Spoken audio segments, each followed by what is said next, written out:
Ayan po muli mga kaibigan, mga followers. Andito na po kami sa aming huling tungo ng aking si Bunsoy. Ayan po ang mga kaibigan, mga kamag-anak at mga kaklase na siya pong maghahatid po sa huling tungo ng aming si Bunsoy.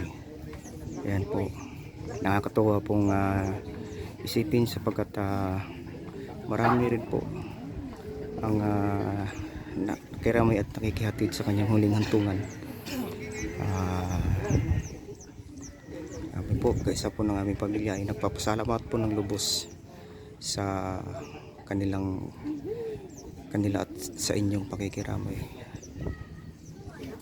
Ayan po, talaga pong ang panahon ay nakikisama po sa amin at talaga pong labis ang aming galak sa hapong ito. Bagamat may kalungkutang nadarama, subalit nagagalak po kami sapagkat napakarami po ang nakikiramay. Ayan po,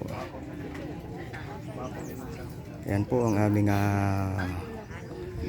mag-anak o kapamilya. Yan nasa harapan po mga kaibigan. Ayan po, ayan po. Ang sa likod naman po ay mga kaibigan, mga klase, mga ka-co-teacher po ng aking si Bunsoy na si Angel. Ayan po.